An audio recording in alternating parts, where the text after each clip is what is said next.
What's good, y'all? This your country cousin Pete McCorvey, aka Petey Mac. Man, get on up here, pull you up one, light you up one, kick your shoes off, relax, baby. You around family, we on the porch. It's Pete McCorvey's Porch Talk. Let's do this.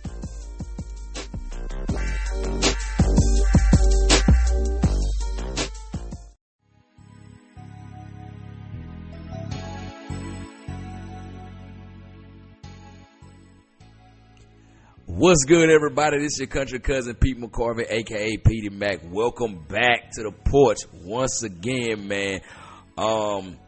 We made it through another week, man. This week was kind of had its ups and downs for me, some personal stuff, some other stuff. I hit a financial wicket that I wanted to hit, but just like that one thing that everybody talks about that happens when all your bills are paid, you taking care of everything, and you got a little money in your pocket. Guess what always seems to rear its ugly head? A situation with your car. And it did not pass me over. I am not exempt from it. Everything's going good, money looking good, trap still booming, like Larry June would say, and then a light comes on in my car. So all I could do was just sit there and just fall to my knees and just do that little cry like you see at the end of sports movie when the main team loses dramatically, and just slowly go to my knees and just put my head down. It happens, man.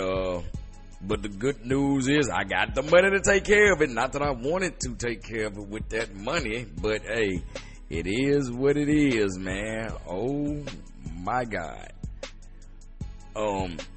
Crazy thing in the news today, man. We ain't said this in a long time, but hey, City Boys, they up by 500, man. Journey's smallest ex-husband, Josiah Bell. Y'all know he had already dug into her $1 million fund. He already hit her for $1 million and getting $7,000 a monthly. But it say he won't have her retirement. Now, I didn't know she was retired. My man say he want everything. He's doing a male version of Blue Cantrell. He is hitting her up style. Why this is sad, I can't really share the tip because ladies, y'all ask for equality, and hey, this is why you need to be careful what you wish for, because you just might get it, man. He is not playing no game. He is taking her ass down through there.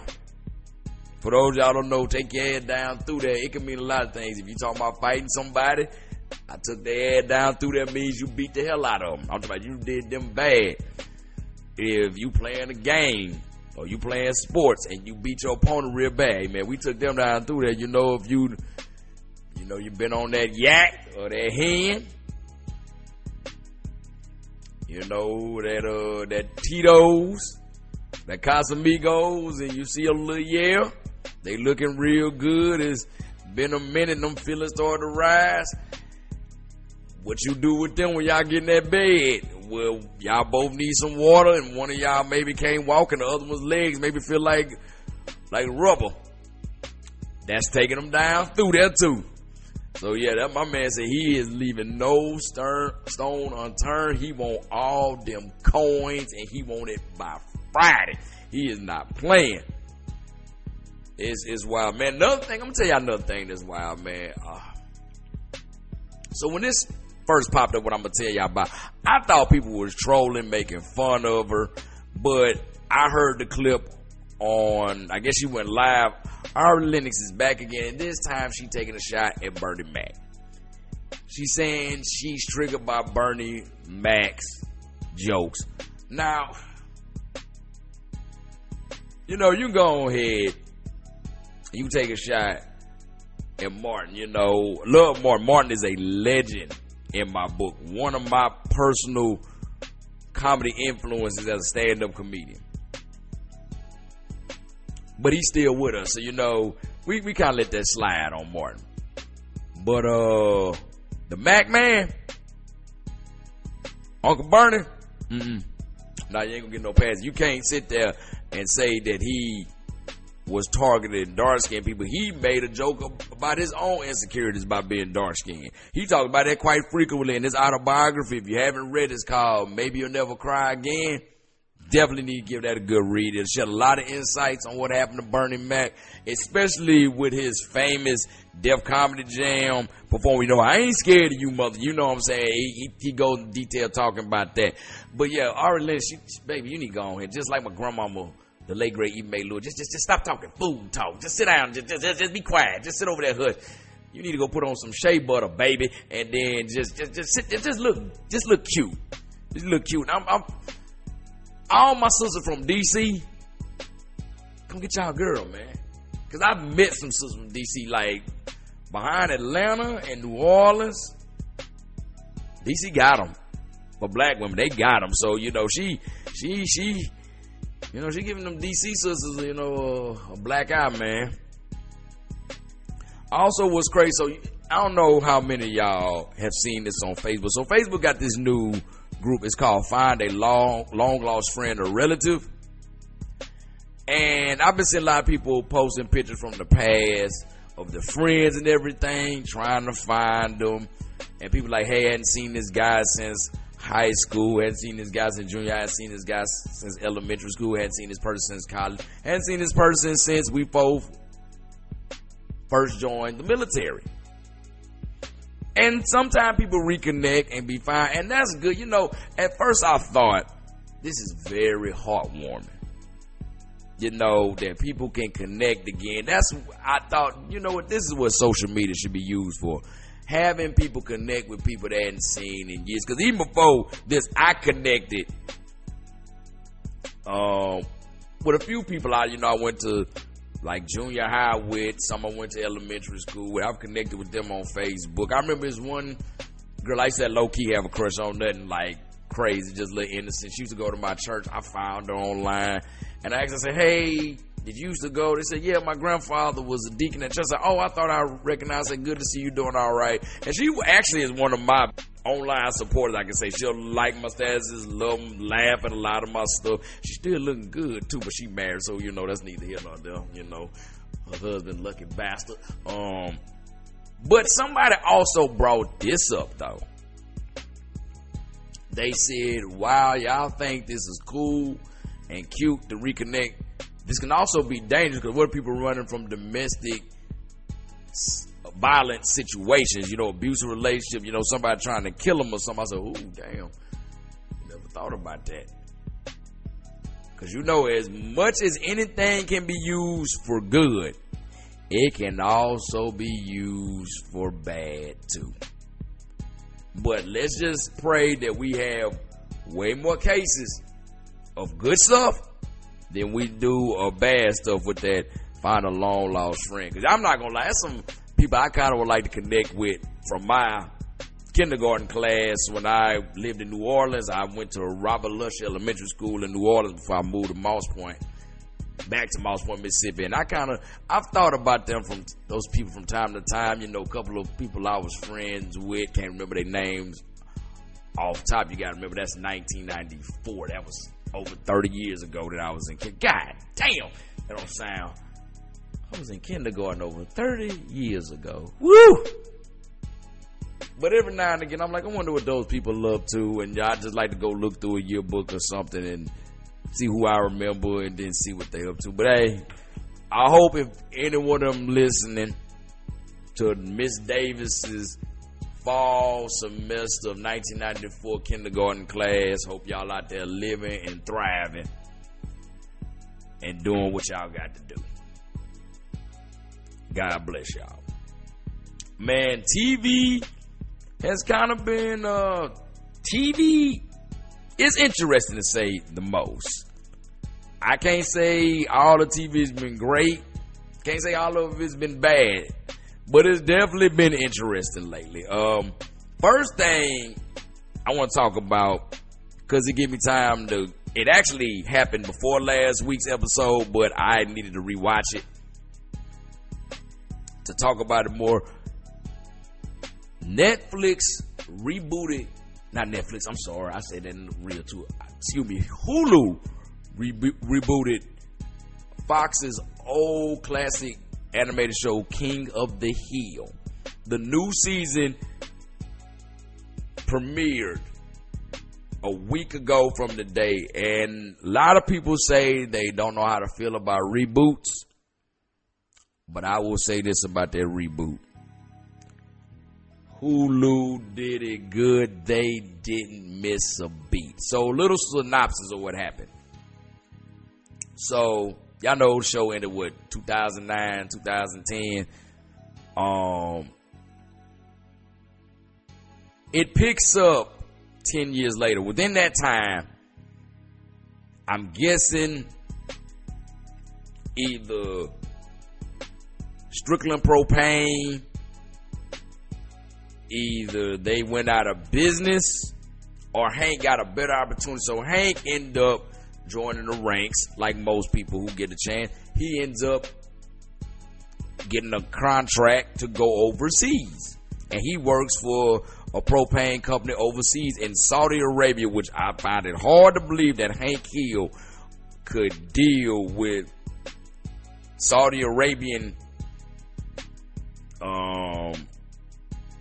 culture, but he did. He comes back 10 years later now, which is it's the present time, and he's seen how much the world has changed. He's seeing they got roundabouts everywhere where you don't need to be. Everybody's addicted to their phones. You know, everybody's culturally sensitive and everything. And you want to know what's funny about watching Hank come back and deal with this world? Now, in the original series, Hank was like a stick in the mud. You know, I couldn't stand him. He just was so uptight and everything. But I'm going to be honest with y'all. I get Hank now. A lot of stuff that Hank finds absurd, I totally get him now. I get him on the way he moves, the way he does a lot of things. And I'm like, damn, this is maturity. It's like you once was like, oh, Hank is a stick in the mud. And I was like, I agree with Hank. Bobby is now a chef. He's a chef he's 21 years old now. He's a chef of his own restaurants, like a Asian/German fusion restaurant. And he seems to be doing pretty good. He works real hard. He's level-headed. You know, he's not a jokester anymore like that, for real friend. I'm going to be honest. Bobby was getting some play. Bobby hooked up with could have been 4 women this season. But he definitely got with 3 women. We find out that Connie, because Bobby lives in Dallas now. I left that out. Connie goes to UT Dallas. And she's turned into your stereotypical kind of like modern woman, you know. Bobby wants to rekindle a relationship with him, but she is dating, quote unquote, Bobby's like partner, who like his father owns. He got majority ownership in the restaurant that Bobby runs, a dude named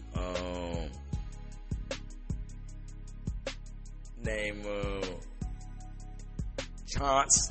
She's dating him. He's Asian guy. He's Vietnamese.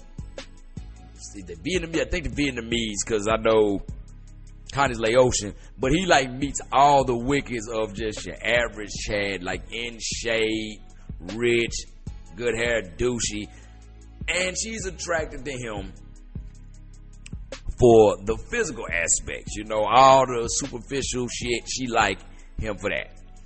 So when Bobby tries to propose, he tries to propose them hooking up. She says she's in that with him. She says she's in something called E&M. I'm not going to even try to pronounce all that stuff what E&M is, but it's pretty much what you see a lot of times. We together, but we not together. And Bobby tells her, like, I could be E&M with you. She was like, nah, you just don't like your feelings will get involved. But then she leaves him a note later on saying you're not E&M material because you're husband material. And I'm like, oh, she giving Bobby that old, oh, you'll make a great husband someday. So basically she was like, you don't rev my engine physically, but I do recognize you a good man. But when I'm done like fulfilling, getting my physical needs met, I know you'll be there for me emotionally. Or basically, when it's time for me to settle, I know you'll be there. So that's why I've really lost a lot of respect for the character. And I knew something was up. Y'all gonna watch the episode, you hadn't watched it. I knew what type of chick she was when they was at a high-end function where everybody wearing dresses and nice suits. When she came in there with a dress on with some Chelsea boots, I'm like, oh, she one of them. She is one of them. But they also had Bobby dating a woke vegan girl. And I like that they make her one-dimensional, annoying, pushing her shit down everybody's throat. She had some depth to her. She could play football. And she had a reason for one of the woke things she did. She had a reason for what she was doing. Oh, yeah, speaking of wokeness, her playing football. Mike Judge has pretty much let it be known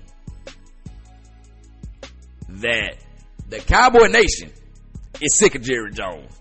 Because if y'all know Hank's character, Hank loves everything about the Cowboys. He treats the Cowboys organization as if that is like Jesus and the 12 disciples themselves. He even said something about Jerry Jones. I'm like, oh no, if you got Hank Hill saying something about Jerry Jones, yeah, it's pretty much in the crap. And it's funny because in the episode with that features the Cowboys, we hear Michael Parsons' voice, and I couldn't help but laugh. I was like, ooh, I'm pretty sure this dude is mad about doing this episode. I said, boy,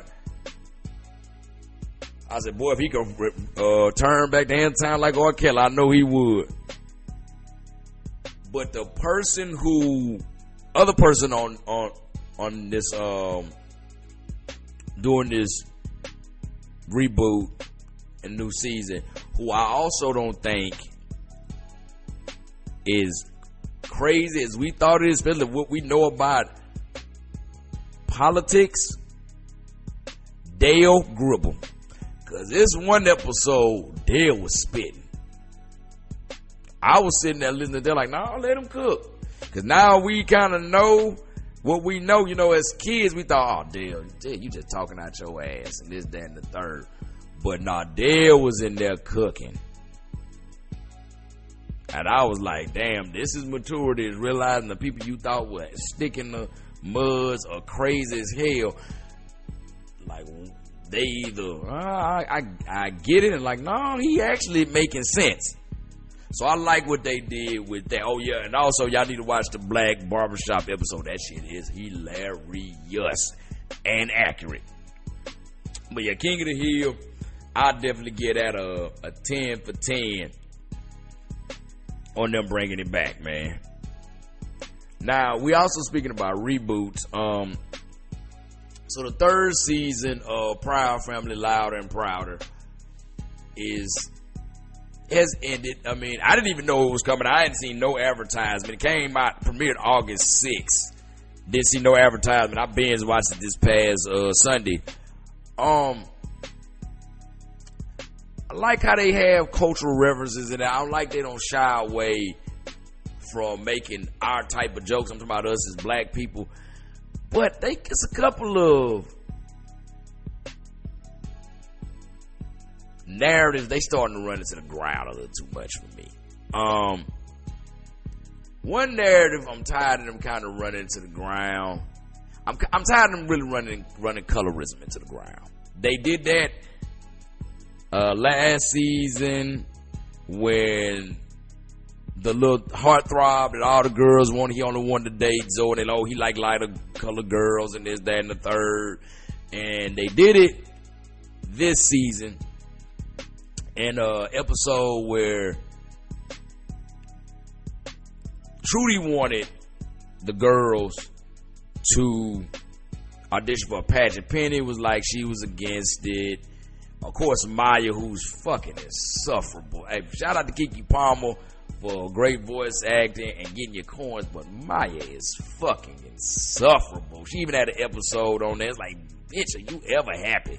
Like, damn. But I digress. So Dejanay goes in there and it's for a sorority. Obviously, AKAs, if y'all paid attention to it, they kind of had their motif as pink and green. And then they was light skinned, so you know they're taking a shot at the AKAs.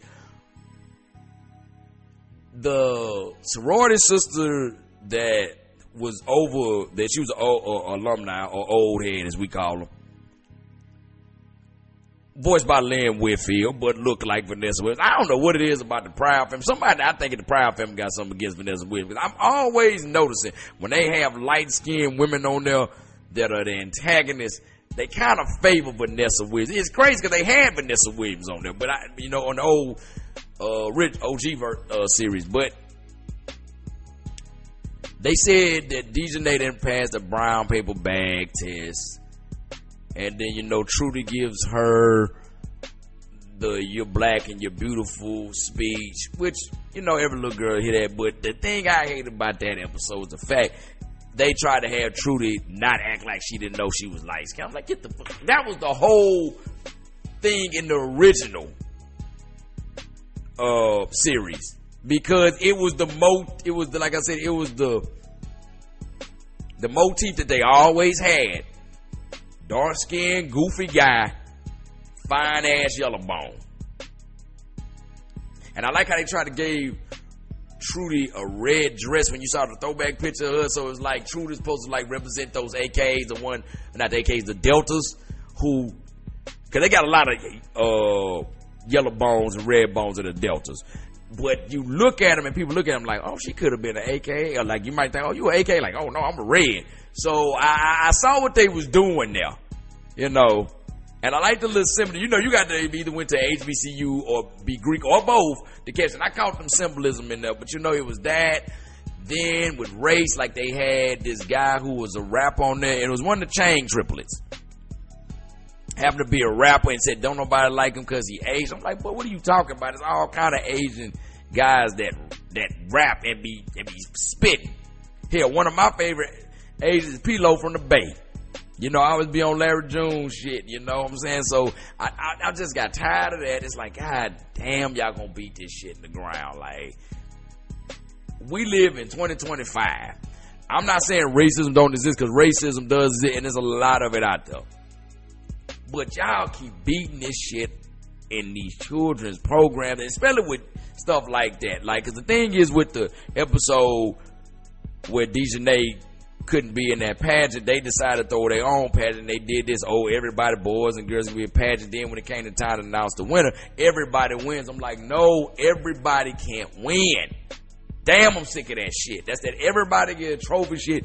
Everybody's a king and everybody's a queen. That's why I'm gonna be honest with you. When it comes to talking to black men and women, I don't call every one of them kings and queens, because every one of us ain't kings and queens. Some of us sorry bitches and sorry niggas. I'm gonna be honest with you. And people can take it how you want, because like a friend of mine, my boy Kev, like a brother to me, he said everybody can't be a king and a queen, because that's not how hierarchies work. If everybody was a king and a queen, we'd have no hierarchies. And that's what it is. And I just didn't like that everybody wins. No, everybody don't get a trophy. There's got to be some losers. People got to learn from that. They got to know where they are in life, or two, they got to know this is where I'm at. I want to get there. How do I get there? I don't like all that. And then, like I said, with Maya, she had an episode where she went in the future. She was voiced by Lena Waithe. And it's like, I just feel like, damn, she still missed. What is going on? Like, it's just Maya. They need to just get rid of Maya for real. I just do not like that character. She just brings nothing but just. She one of them woke motherfuckers that can't enjoy shit. And I was just like, God damn, go do something else. Jesus, I hate her character. But the personal thing that I didn't like about the end of this season is they ended it the same way they ended the first season, on a damn cliffhanger. Y'all do not have to end on cliffhangers all the time, because they did it with the first season where Sugar Mama had went back to her hometown and found her love, and then it ended on a cliffhanger. We had to wait a year. Now we got to sit here. I'm not going to spoil how it ended, but that's like, oh my God, not another cliffhanger. And the sad thing was they named it Part 1 when you was going through episodes, so you know it's going to end on a cliffhanger. But yeah, man, Proud Family, other than that, like, come on, next season, enough with the colorism, enough with just trying to characterize people by their race, and make Maya happy. Just good God, give her something to smile about. Oh man, woo. For the move away from anime into actual dramas and stuff, BMF. I hope 50 really wasn't trolling when he say what 5th season, because this last season of BMF need to be the last season. Oh my God, I got so tired of that trapped and escape from Mexico shit at the beginning of every season. The episode they had where they had the guys go out to LA, them dudes that supposed to be Crips and Blood, they didn't give me no type of swagger. It's from LA. Having JD Williams, aka Bodie from The Wire, playing somebody from St. Louis, like, get out of here. Don't know why Sweetie came back. We didn't really need her. Then, the way Meech be talking to Terry, just be straight dogging about. I don't know no little brother. I don't care who you are, just gonna sit there and take that from your brother. Especially as bigger than Meech Terry is. Terry supposed to whoop his ass, Lord know how many times. They be talking to him. Also, where's Meech kids at? We ain't seen them since season 1. And just so much. And then my last final thing about it, I've been screaming this since like the second season. They just got Meech on there looking like a freaking superhero. Like, he can't do no wrong. He just can shoot everybody, beat everybody, jump from burning buildings after saving a baby stuck in the way. It's just so much. It's just like, bro, this just has went so far left. Like, just wrap this shit up, man. Oh my God. Another thing a lot of people been talking about that we need to watch, it's on Disney Plus, which I think is also connected to Hulu. You need to go to Hulu or Disney Plus to watch it. And that's a docu-series called Hurricane Katrina Race Against Time. A lot of people said it was good. They said it brought back. I won't be watching that shit. I won't. I lived Hurricane Katrina. I've seen when the levees broke by Spike Lee. I don't want to relive trauma. I'm not going to watch it. Everybody says, oh, it's really informative, but I don't need the information. I grew up I lived on the Mississippi Gulf Coast when it happened. I saw people's houses destroyed. My house got severely damaged. I don't need a reminder of that shit. It's just like up there with When They See Us. I have to this day still not seen When They See Us. That movie came out about 6 years ago. I refuse to watch that. And I refuse to watch this. So y'all watch if y'all want to. I ain't got nothing to say because I don't want to watch the shit because I live the shit. On the movies, new Superman movie that just came out. I didn't really. It was. I can't say alright. It was a no for me. It was a no for me. It didn't decide if it wanted to be a serious movie or it was trying to be a comedy. Like one of my friends on Facebook said this, and it described perfect. He said Superman never had a "I'm him" moment, and he never did. The only two good things I say I liked about, they tried to force one little funny story where they had Jimmy Olsen and Lex Luthor's girlfriend, like they supposedly was exes, and she was incredibly hot. And y'all know if y'all watched the cartoon, read the comics, seen the other movie, Jimmy Olsen is like very kind of like dweebish, but she was like damn near like supermodel hot, just like obsessed with him. They tried to come up with a comedy. They try to make that a comedy. It don't work. The one thing I will say I did like about this movie, Perry White and Wendell Pierce, a.k.a. Bunk from The Wire. That's the only thing. To see my man, I know him as Bunk. He always had that cigar. He was always playing smooth with it. So it was good to see him in there. See the OG in there. But other than that, yeah, they could have kept it. And then the last scene they had where they had Supergirl looking like she's like a drunk college girl coming in to come get credit. I was just like, oh my God. I'd say if they had a post-credit scene, I'm like, I don't even care. I really don't even care. Another movie that came out on Prime was The Pickup with Keke Palmer, Eddie Murphy, Eva Longoria. It was okay. I mean, I give about a 6 out of 7. I give about a 6 out. Eddie Murphy's in there, and also we got the Pete Davidson. He did what he do, and we got to see Eva Longoria. So we got Keke Palmer in the same movie within an hour and a half time. And they put Beast Mode in there. Marshawn Lynch was in there. You can't hate Beast Mode. So I give about a hard 6 soft 7 on the strength of that. But I mean, something to watch if you just at the house, you ain't got nothing to do. It had its funny moments. I mean, I ain't gonna say it's one of Eddie. It ain't down there with Metro, I'll tell you that much. The Metro actually wasn't that bad. I take that back. Metro was actually pretty good. But yeah, it was okay. Now this next movie I'm gonna talk about, I don't know what Michael Jai White, Method Man, Lala. I don't know what they had going on and who they owed money to. But this next movie was dog shit. And that's Trouble Man. Trouble Man, oh my God, like Michael Jai White. I thought it was going to be a reboot of the 70s classic, and I guess it called itself somewhat trying to do that because they did this weak ass attempt to show that it was, I guess, in the same universe, because Michael Jai White's character Jackson had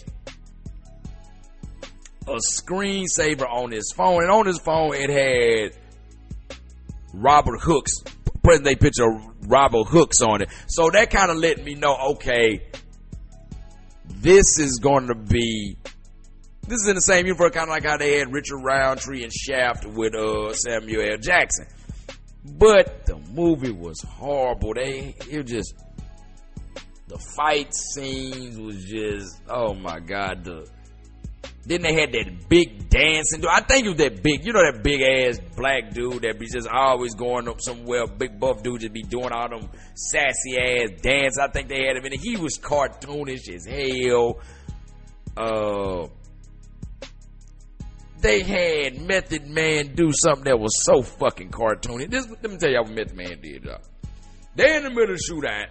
He got on like tactical gear. All of a sudden he comes out with a fedora on, pinstripe like suit, and a Tommy gun. When the fuck did you have time to put that? I was just so, oh my God, it was just woo. And then the final battle between Michael Jai White and the villain, the green screen they had up for that was terrible. Oh my God. That Prime, I don't know why Prime wasted their money to distribute that. That could have went straight to Tubi. Hell, Tubi would have rejected that shit. That shit was terrible. Like, Michael Jai White, Mike Epps, that's who I left out. Michael Jai White, Mike Epps, Method Man, and Lala. To the director, you need to kiss their feet, because they obviously must have owed you something. They must be good friends or something. You must have some blackmail on all of them. That's the only way I can say. You had some blackmail on all of them. Because, bro, that shit was trash. I'm glad I only rented. Some told me, don't buy this. Just rent it for $3.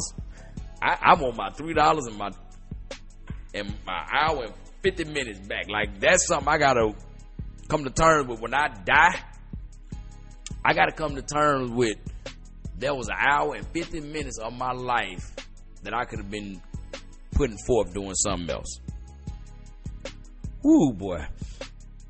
Anyway, man, this has been my time on the porch this week with y'all, man. Look, y'all want to find me on Facebook, you know. Look for my name, Pete McCorvey. You know, y'all follow me on Instagram. That's PDMac10, PETEYMAC10. Or follow me on TikTok, PDMac89. Same as the Instagram. Just drop the 1 to 0, put an 8 and 9. Until next week, fam. Be cool, stay calm, get paid. Peace.